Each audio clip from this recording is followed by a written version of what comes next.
Експеримент с истината. Практическо ръководство да открием истината в себе си. Експеримент с истината е курс, който не се придържа към една определена философия или религия, а обхваща всички религии и философии. Каквото и да правите сега, седнете и се отпуснете. Дайте си време за своя експеримент с истината. Това е курс в 10 части, вдъхновен от нейна святост Шри Матаджи Нирмала Деви.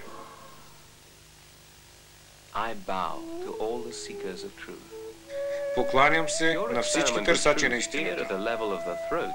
Вашия експеримент с истината тук на нивото на гърлото или вишуди чакра, както още се нарича, е опит да общуваме със своето тяло и душа. Важно е да се разбере едно. Вие не можете да насилвате този процес. Това е напълно естествен и нежен процес, чрез който може да се постигне единство с истината, а също и с действителността. Всичко, което вие трябва да направите, е да гледате, слушате и чувствате.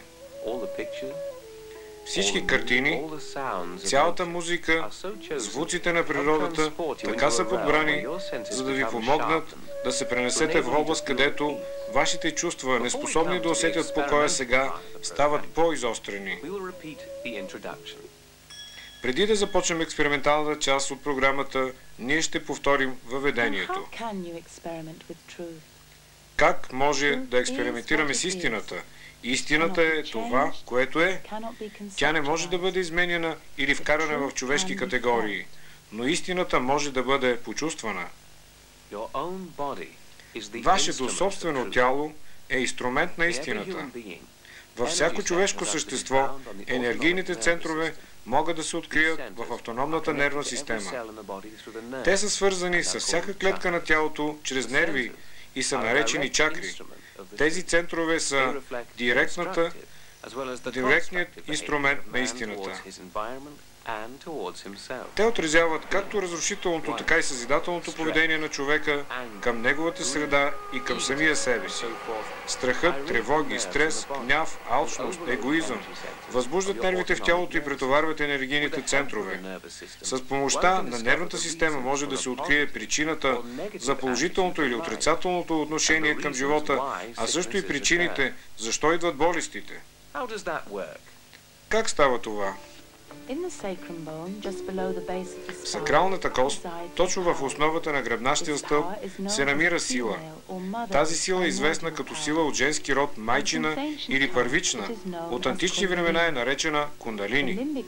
Лимбичната област на върха на главата интегрира всички системи в тялото и се явява управляващ център.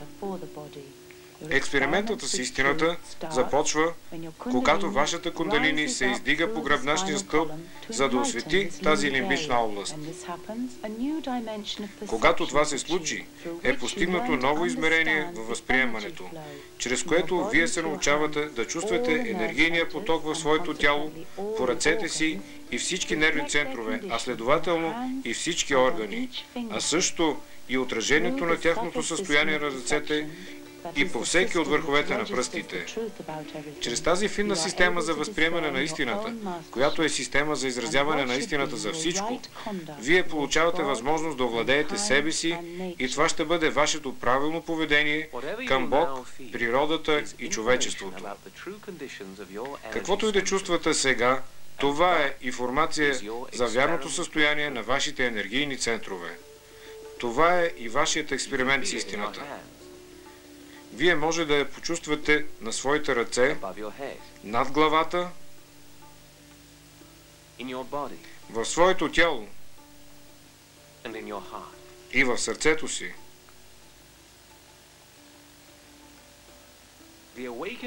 Събуждането на кундалини в човека е разцъфването на семето, което всички велики инкарнации са засяли. Шри Кришна, Шри Рама, Исус Христос, Мухамед, Конфуций, Лао Цзе, Буда, Джнана Дева, Гуру Нанак и други. Кундалини е сила, която просветлява човешките същества и центрове. Чрез това е постигната нова стъпка в еволюцията. Нейна святост, Шри Матаджи Нирмала Деви, е открила универсален метод, с който кундалини, чрез нейната любов, може спонтанно, нежно и без усилие да се събуди.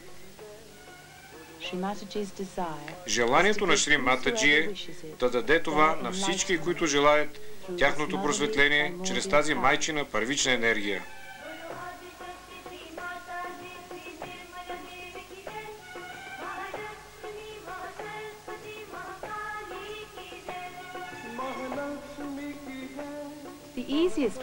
Най-лесният път да издигнете тази величествена майка във вас е просто да поставите дясната си ръка на върха на своята глава, както това прави Шри Матаджи, и да помолите: Майко, моля ви, дайте ми просветление.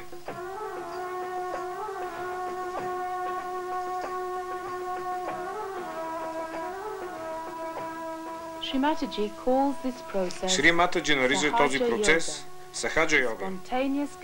Това е спонтанното съединение на нашето внимание с всепроникващата сила на любовта.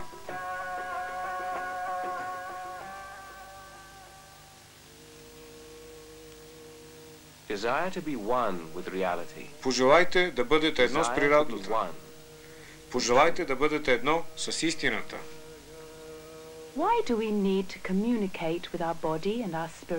Защо ние имаме нужда да общуваме с нашето тяло и с нашия дух?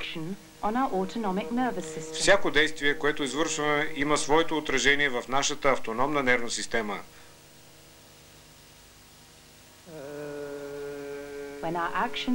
Когато нашите действия и поведения са съзидателни, тогава ние чувстваме хладен полъх под дланите на ръцете си или над главата.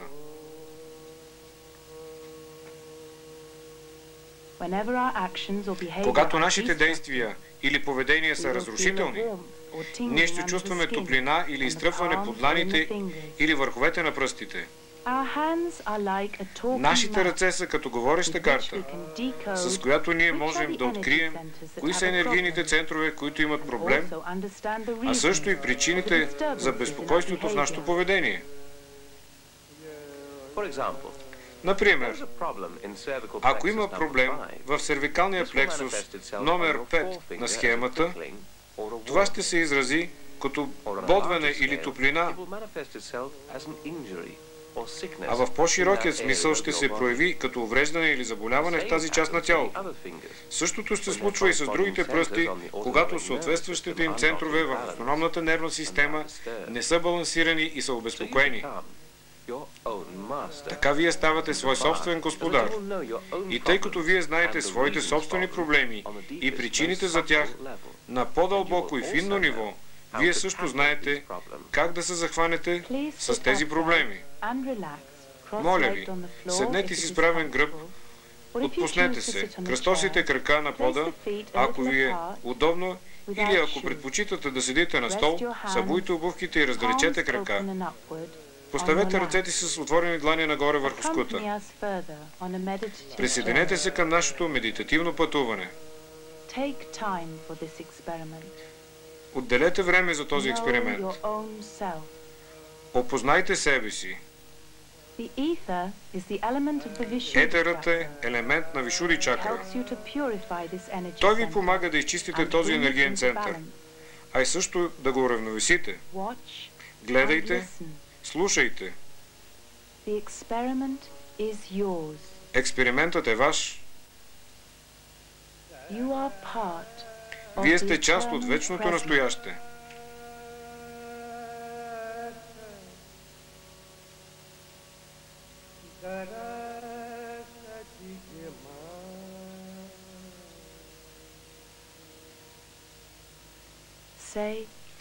Кажете: Свята майко Кундалини, вие, която сте една вечна част от мен, моля ви, издигнете се и ми дайте моята свобода.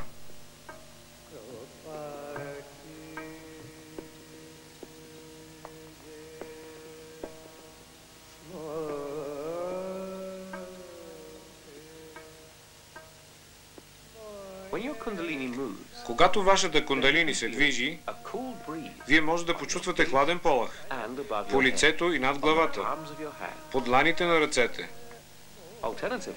Възможно е да имате усещане направо в тялото. Хладен полъх, понякога топлина. Може да имате изтръпване или боткане по пръстите. Истината е това, което вие усещате на своите ръце.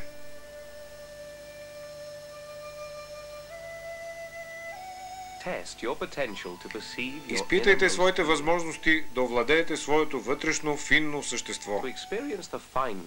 За да получите опит от финността и изтънчеността на своето съзнание, а информация за своето същество, вие трябва да си позволите да останете свободен от мисли, свободен от егоизъм, от чувство за вина, страх, от тревоги и от всички светски желания.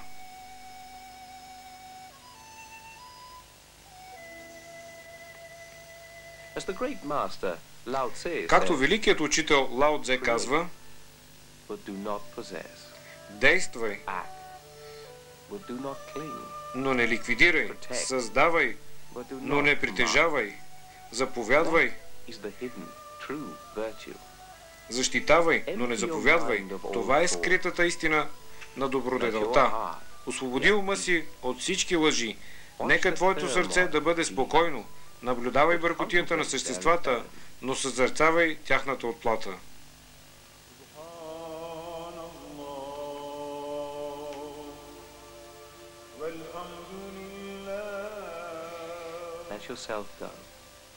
Отпуснете се, без да правите нещо. Майката вътре във вас върши всичко. Тя върши всичко.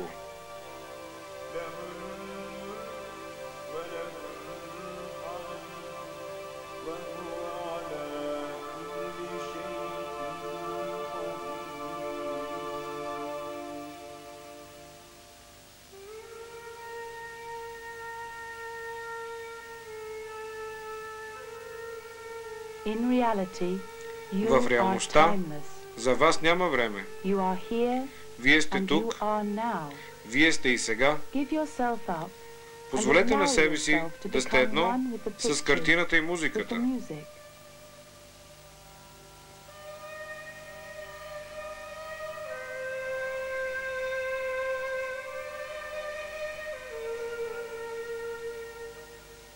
Let go of your thoughts.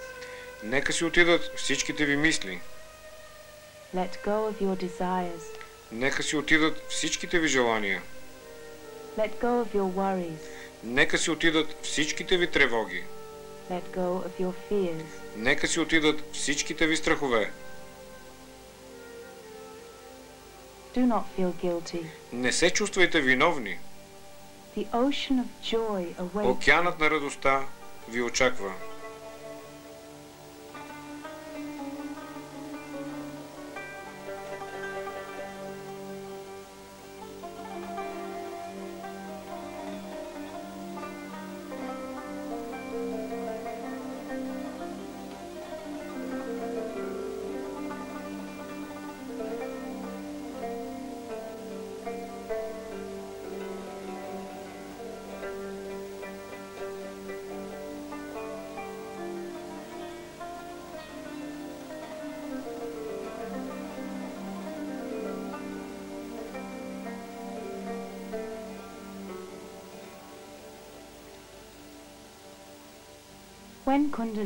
Когато кундалини, като нежен бриз, тече във вас, тогава вие чувствате собствената си чистота, своята собствена невинност, спокойствието и любовта на своето същество. Вие се чувствате свободни и светли.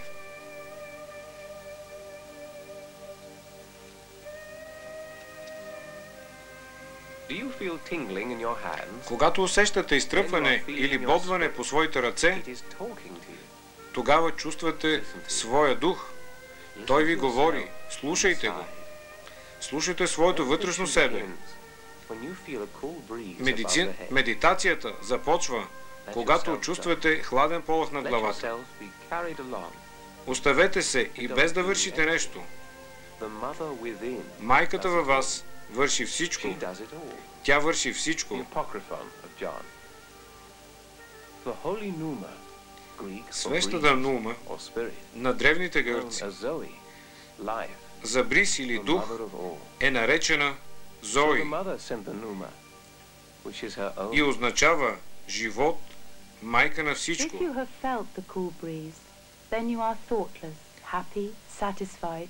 Ако сте усетили хладен полъх, то вие нямате мисли.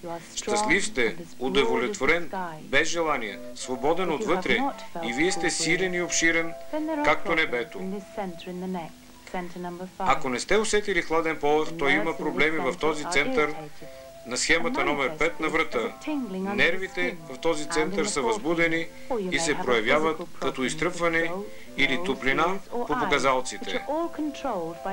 Или вие може да имате физически проблем на врата, носа, ушите или очите, за които се грижи този енергиен център. И така вие ставате свой собствен господар, защото кундалини ви води, сякаш вие не можете да вървите. Ако вие сте почувствали хладния полъх веднъж или обождане по пръстите, продължавайте със свой експеримент с истината и вие ще видите отново как вашия дух и вашето тяло общуват с вас. Но само ако изоставите своите чувства за вина, своето его и своите страхове. Синьото небе ви помага да почистите своите енергийни центрове. Гледайте го често и нека бъдете ръководени от майката във вас. Ако не чувствате хладен полъх или бихте желали да почувствате по-силно кундалини, тогава следващото упражнение с Шри Матаджи Нирмала Деви ще ви помогне. Моля ви, седнете на пода и се отпуснете. Или ако изберете на стол, с дланите нагоре поставени на скута. Раздалечете малко краката си и се събуйте. Моля ви, сега поставете своята ръка на врата, както е показано.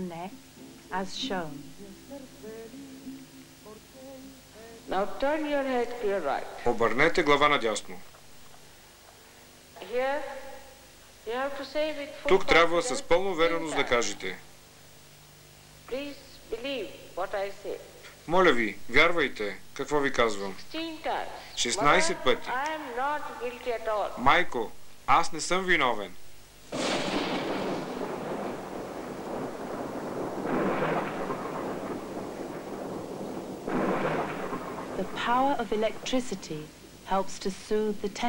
Силата на електричеството помага да се успокои напрежението в тази област. Майко, аз не съм виновен. Аз не съм виновен.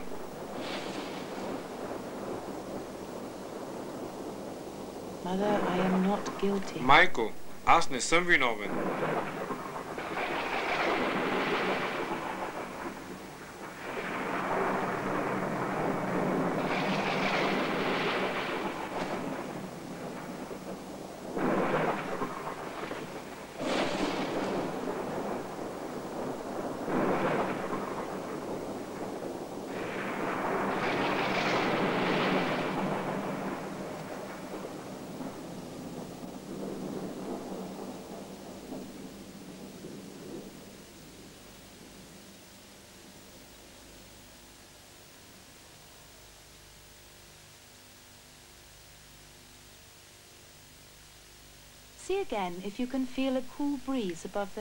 Проверете отново. Чувствате ли хладен поглед над главата?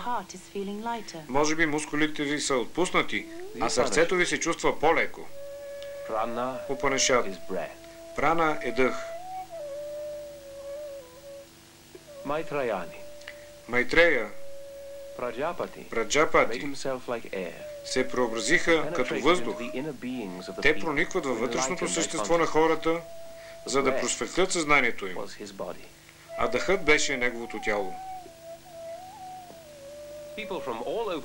Хората по цял свят, които практикуват метода за медитация на Шри Матаджи Нирмала Деви, могат да съвместят своя опит. Някой от тях Шри Матаджи свърза в тяхното участие в публична програма в Прага през 1994 година. За пръв път почувствахте тази финна сила на божествената любов. Единственото нещо, което трябва да разберете е, че в съвременността йога не е индивидуална. Тя е колективна. Ние трябва да станем колективни, за да прогресираме напред и да израстем в голямото дърво на Сахаджа йога. Вие трябва да дойдете в колектива. Може би вие ще се почувствате много по-добре сега, много по-облегчени и отпуснати.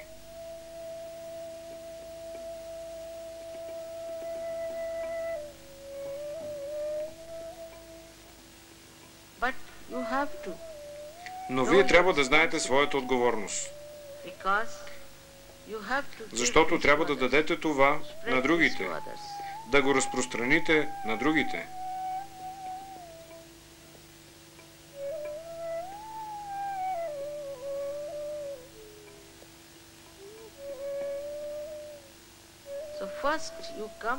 Най-напред вие идвате в колектива и ставате свой учител. Някои хора стават учители мигновено.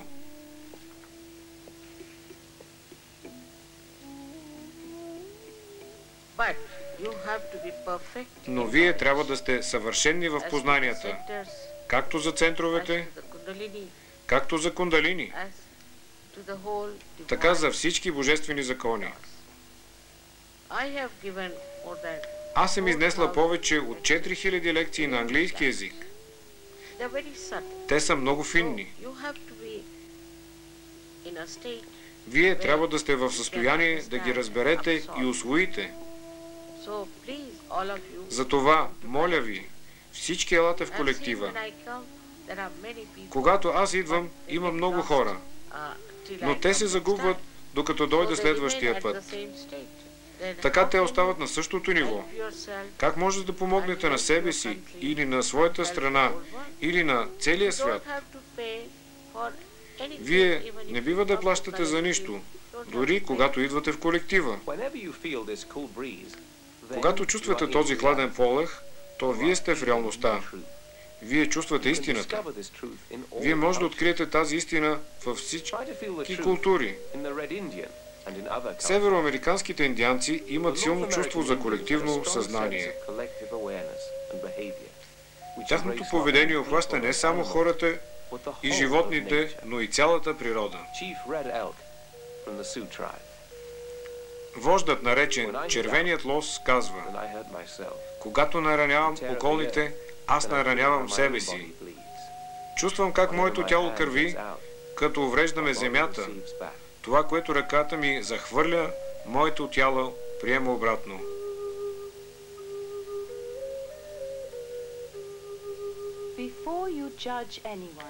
Преди да съдите когото и да е, вие трябва да ходите с неговите обувки и заедно с него 2 луни.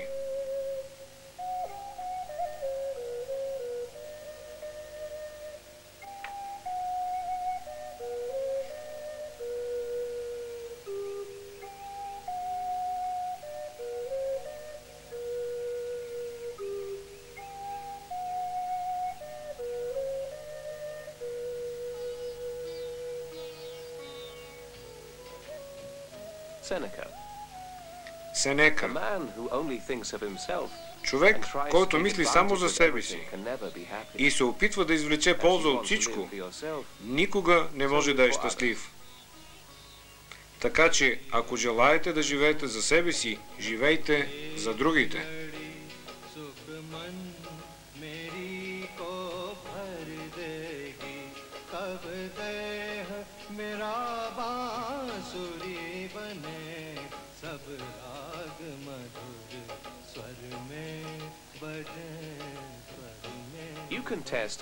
Вие може да проверявате всичко от своето ежедневие с помощта на вътрешната си система за възприемане.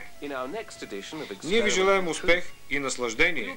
В нашето следващо издание на Експеримент с истината ние ще разгледаме принципа на себеовладяването.